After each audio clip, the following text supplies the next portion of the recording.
against false religion in Israel. Assertiveness. He told Ahab that he was the cause of trouble in Israel. Creative thinking. He requested for a contest between the prophets of Baal and himself. 3. Decision making. He killed the prophets of Baal. Self-esteem. He was convinced that God was on his side. Negotiation. Elijah asked the Israelites to choose between God and Baal. Conflict resolution. Through the contest, he convinced the Israelites that Yahweh was the true God. Effective communication. He explained to the people how the contest would be carried out. Self-awareness. He knew that he was the prophet of the true God. Question 4a.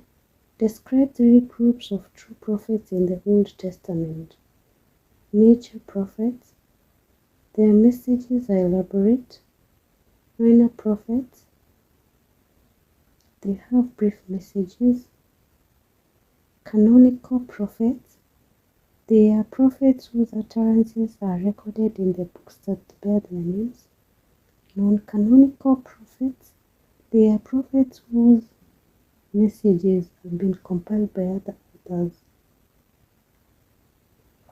Cultic prophets. They are prophets whose duties were associated with places of worship.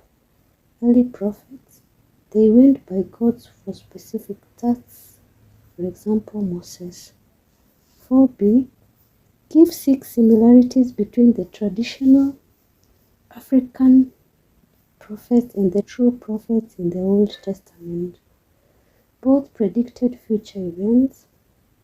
Both acted as mediators between God and the people. Both had supernatural powers to exercise their duties. Both had personal relationship with God.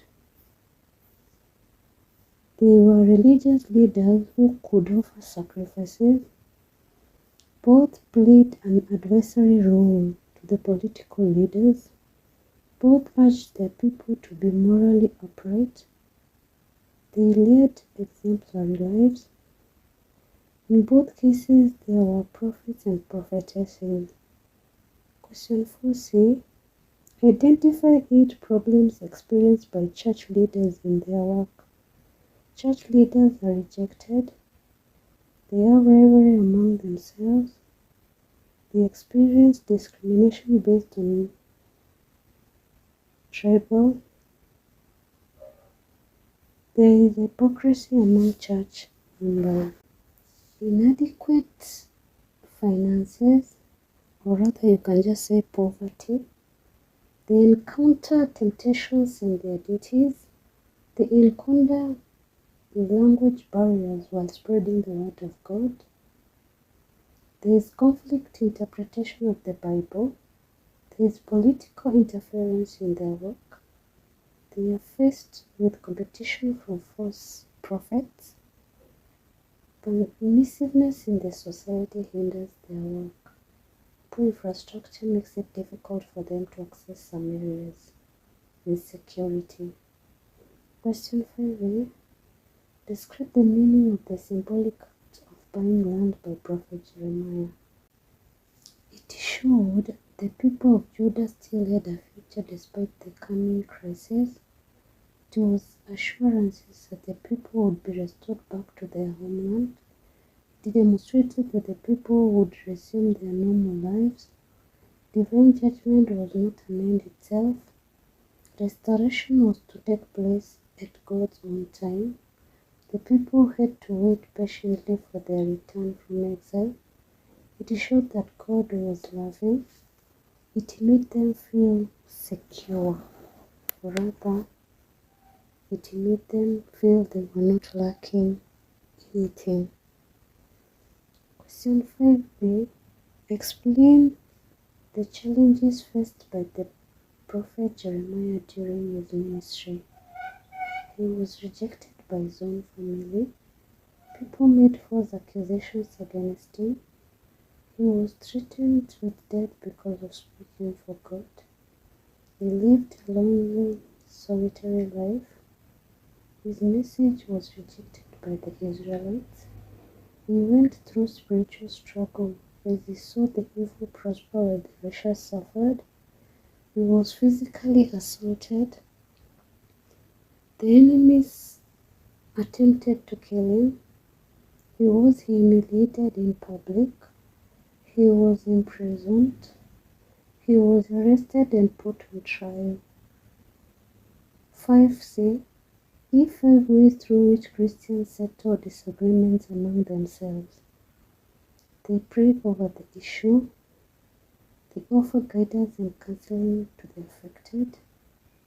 Paying visits. By involving church leaders as arbitrators. Forgiving the one who has wronged the other. Willingness by the offender to accept the mistakes made. Withdrawing some privileges for a period of time so that one can perform. By sharing meals through shaking of hands. 6a.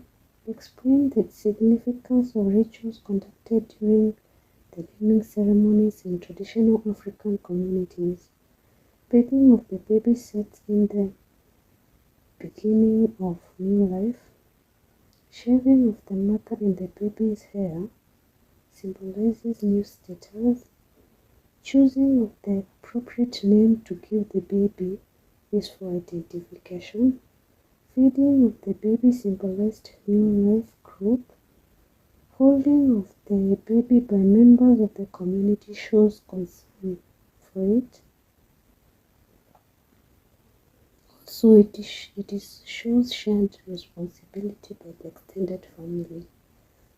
Saying prayers or words of blessing for the mother and the baby signifies long life.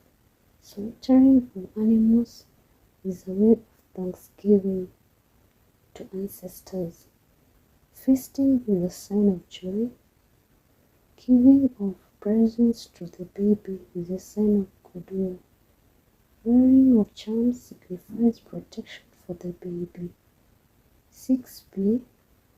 Which moral values are acquired during marriage in traditional African communities? Faithfulness, respect, responsibility, hospitality, tolerance, love, cooperation, humility, honesty, integrity, courage. 6c. Give reasons why traditional African communities feared death. It disrupts the rhythm of human life. It is irrevocable. It brings impurity to the family. It deprives the community of the individuals. It involves too many rituals. It comes unannounced. It separates one from the loved ones. Nobody knows about the life after death. It may cause misunderstanding in the community. Death rites reveals people characteristics. It brings poverty to the family involved. Did you understand? Kindly let me know in the comment section below. Tomorrow we are going to look at KCSE Paper 1 2017. Thanks a lot for subscribing and listening to me. God bless you.